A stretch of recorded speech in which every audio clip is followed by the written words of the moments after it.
Yes, fight is the right choice for you. EIT fight. Yes, fight is the right choice for you.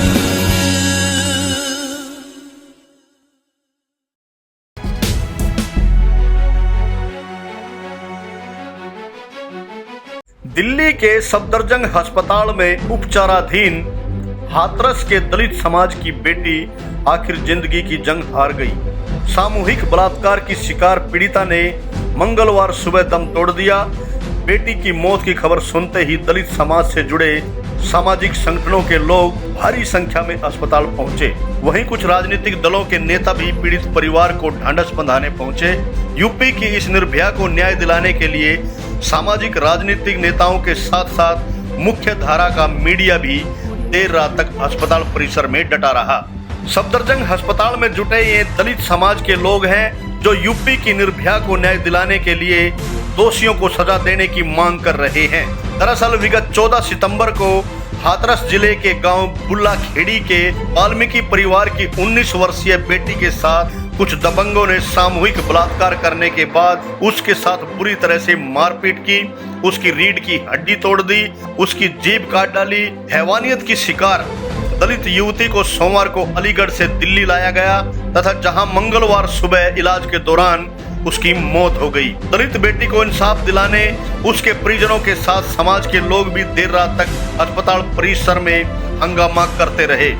समाज के लोग इस जघन्य हत्याकांड को अंजाम देने वाले दरिंदों के लिए कानून में सबसे बड़ी सजा की मांग कर रहे हैं। वहीं पूर्व मंत्री संदीप वाल्मीकि ने हाथरस के सांसद के साथ साथ दिल्ली के मुख्यमंत्री अरविंद केजरीवाल को भी खरी खोटी सुनाई कि उनकी सरकार में ये जो बेटी बचाओ बेटी पढ़ाओ के आंदोलन में ये बेटियों के बलात्कार हो रहे हैं। क्या कर रहे हैं ये लोग, क्या कर रहे हैं? अरे कुछ तो करो भाई। आपके तो क्या घर में बेटी नहीं है तो अब क्या होना चाहिए सर? आपके घर में बेटी नहीं है तो दूसरों की बेटियों की तो रक्षा करो भाई। ना केंद्र में बेटी है ना राज्य में उसकी बेटी है, दोनों बिगर बेटी के हैं। तो हमारी आपसे गुजारिश है कि आपके बेटी नहीं है तो जिनकी बहन बेटियां हैं उनकी रक्षा तो करो। हमारी डिमांड है कि फास्ट ट्रैक कोर्ट की स्थापना करके तुरंत कमेटी बनाई जाए जिसमें शेड्यूल कास्ट अधिकारी हो, शेड्यूल कास्ट जज हो, उसको जस्टिस दिलवाया जाए। और जस्टिस ये होगा, असलियत में मनीषा को जस्टिस ये होगा कि उन लोगों को विदिन 6 मंथ के अंदर फांसी हो। यही हमारी डिमांड है। अभी ये 6 महीने पहले बेंगलोर में उसकी घटना घटी थी जिसमें एक रेड्डी परिवार, ब्राह्मण परिवार के मुखिया के साथ कुछ दरिंदों ने स्कूटर पे वो जा रही थी, पंचर होगी गाड़ी और कुछ दरिंदों ने उसके मान सम्मान उसकी के साथ बलात्कार किया और उसको जिंदा जला दिया। उसके शासन प्रशासन ने वहाँ तुरंत उसको एक्शन लेकर उनको एनकाउंटर किया जो मुजरिम थे वहाँ के लोग। हम सरकार से यही चाहते हैं। आज ये समाज की लड़ाई है, हम लोगों को सबको इकट्ठे होकर के सत्ता भी परिवर्तन करनी है राजनीतियों के लिंचरों की, क्योंकि सत्ता में सबसे बड़ी ताकत है। लेकिन गद्दारों को भी पहचानना, समाज में कुछ गद्दार भी है उनको भी पहचानना है। ये जो प्रकरण है जहाँ पर हुआ है वहाँ का सड़ा MP वाल्मीकि समाज से है। बताओ कितनी मतलब कैसी घटना है, क्या उसको नहीं दिख रहा?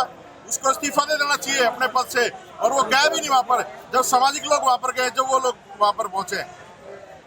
तो सर जैसे सुबह से लाश पड़ी है तो अभी क्या डिमांड है, क्यों नहीं लाश पड़ी? देखिए प्रशासन डरा हुआ है, पूरा देश जाम है।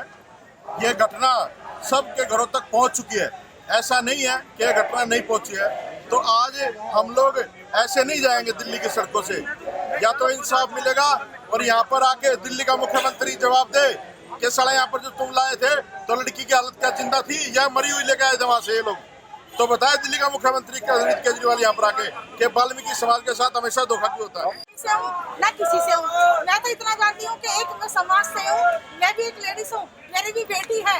और आज जो इस बेटी के साथ हुआ है ना, वो अलग अलग लोग आ रहे हैं, अपनी राजनीति दिखा रहे हैं, अपने बोर्ड बना रहे हैं, लेकिन जो मेन बात है हमें इंसाफ दीजिए। हमारी बेटी के साथ जो हुआ है ना, इज्जत भी चली गई, हमारी बेटी मार भी गई है, उसको यहाँ रेफर कर दिया, उसकी कंप्लेंट नहीं लिखी गई, उस गरीब बाप को और परेशान करा जा रहा है। भाई बहन उनको मट्टी तक नहीं दिखाई है और यहाँ से कह रहे कि मट्टी निकल गई है। अब बताओ ना लड़की की मट्टी दिखा रहे ना कुछ कर रहे हैं। अब बताइए इस तरह से होता है क्या? ये तो पुलिस वाले ये कह रहे हैं कि बॉडी यहीं पर ही है। हाँ, कभी तो कोई कहता है कि बॉडी यहीं है, कोई कहता है बॉडी निकल गई है। इस तरह से हो रहा है। बताइए क्या ये इंसाफ है क्या?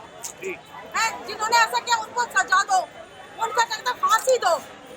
16 दिसंबर में भी यही कहानी हुई लड़की के साथ, वो भी बेटी हमारी थी। तब तक इंसाफ नहीं हुआ, हम लोग ने पीछा नहीं छोड़ा और आज भी हम पीछा नहीं छोड़ेंगे, क्योंकि हमारी बेटी का इंसाफ चाहिए हमारे। हाथरस की निर्भया यानी दलित युवती की मौत पर दिल्ली में जमकर राजनीति भी हुई। भीम आर्मी के मुखिया चंद्रशेखर आजाद दलित युवती को इंसाफ दिलाने देर रात तक अस्पताल परिसर में जमे रहे। वहीं दिल्ली में हाशिए पर पड़ी कांग्रेस को योगी मोदी की सरकार को घेरने का बैठे बिठाए मुद्दा हाथ लग गया। सो कांग्रेस के कई बड़े बड़े चेहरे भी वाल्मीकि समाज के साथ हमदर्दी जताने पहुंचे। कांग्रेस कार्यकर्ताओं ने तो बेटी की आत्मा की शांति के लिए अस्पताल परिसर में ही कैंडल मार्च भी निकाला। कांग्रेस नेताओं ने भाजपा नेताओं पर जमकर भड़ास निकाली। ये है कि जो माँ बाप यहाँ पे बैठे हैं, जो उसके परिवार के हैं, बच्ची के परिवार के हैं, जो उनके समाज के लोग यहाँ पर इकट्ठा हैं। अभी प्रियंका गांधी जी भी आ रही हैं, कांग्रेस पार्टी की तरफ से हर नेता अपनी गिरफ्तारियां दे रहा है। तो जो भारतीय जनता पार्टी के जो केंद्र में शासित सरकार है, उत्तर प्रदेश के अंदर सरकार है, उनसे मैं मांग करना चाहूँगा कि जो नारा था उनका, बेटी बचाओ बेटी पढ़ाओ की बात करते थे, आज बेटियां सुरक्षित नहीं हैं। ये किस तरीके के न्याय की बात करती हैं? उनका कोई मंत्री यहाँ पे हॉस्पिटल में नहीं है। उनके हेल्थ मिनिस्टर को यहाँ पे आना चाहिए था और उसकी बॉडी के साथ में किस तरीके से जल्द उसकी बॉडी मिल सके उसके परिवार वालों को, और वो अपने घर वापस जा सके, उसका दाह संस्कार कर सके, उसके लिए उनको सुविधा देनी चाहिए। लेकिन अगर ऐसा भी नहीं हो रहा तो इससे साफ लगता है कि जो भारतीय जनता पार्टी की मोदी की सरकार देश के अंदर है और योगी की सरकार उत्तर प्रदेश के अंदर है, गरीबों के प्रति इनको कोई दर्द नहीं है। हाथरस में 14 सितंबर को जो हुआ है, मैं समझता हूँ कि ये निर्भया कांड से भी ज़्यादा बदतर मैं इसे मानता हूँ। और इसके भारत सरकार को, योगी सरकार को जो संज्ञान लेना चाहिए था, तुरंत एक्शन जो लेना चाहिए था, वो नहीं हुआ। इससे लगता है कि ये मनुस्मृति का जो संविधान ये लागू करने जा रहे हैं, ये उसकी वानगी है। अगर हम लोग जल्दी से हम लोग नहीं चेते तो निश्चित तौर पर भविष्य जो है वो दलितों का इस देश में अंधकार में हो जाएगा। निश्चित तौर पर उनके जो बच्चों के साथ में, परिवारों के साथ में, उनकी बहन बेटियों के साथ में ये आम बात हो जाएगी। और अभी भी मैं समझता हूँ कि जिस तरह से इस देश में लग रहा है, हो रहा है, उससे लगता नहीं कि कानून नाम की कोई चीज़ है या कोई है यहाँ पर। बहुत ही शर्मनाक हादसा है। हमें इसकी न केवल निंदा करते बल्कि सरकार से पुरजोर मांग करते हैं कि उन दरिंदों को फांसी की सजा हो सबको, और भविष्य में ऐसी घटनाओं की पुनरावृत्ति ना हो, इसकी व्यवस्था की जाए। ये हमारी पहले दिन से साथ अलीगढ़ में भी जब मेडिकल में भर्ती थी, मैं वहाँ लगातार था, दिन में 4 बार चक्कर लगाए। सीओ मेरे सामने सीओ आते हैं अलीगढ़ के और पीड़िता के परिवार पर दबाव बनाते हैं और कहते हैं कि सर्किट हाउस में तुम्हें मंत्री जी ने बुलाया। तब मैंने वहाँ विरोध किया और मैं वहाँ प्रशासन के आगे धरने बैठ गया कि क्यों बुलाया भैया, सर्किट हाउस क्यों बुलाया है? अगर इतने हितैषी हैं तो यहाँ आए ना मंत्री जी यहाँ, लेकिन मंत्री जी नहीं आए। हमारा प्रतिनिधि मंडल गया, हमने एसपी ऑफिस का घेराव किया, तब जाके 8 दिन बाद दारा जोड़ी गई। और अगर प्रशासन ने लापरवाही ना की होती और सही समय पर सही इलाज मिला होता दिल्ली लाकर, तो आज हमारी बैंक जिंदा होती।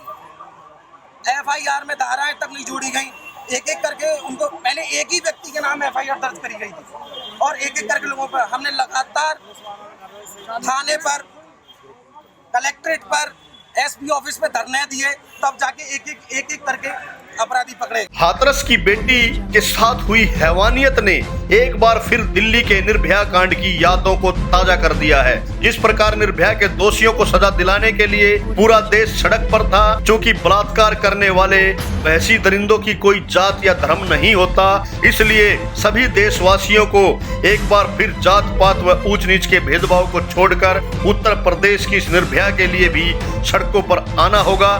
तभी इस दलित समाज की बेटी को न्याय मिल पाएगा। विनोद लाहौट, इंडिया की दहाड़, दिल्ली।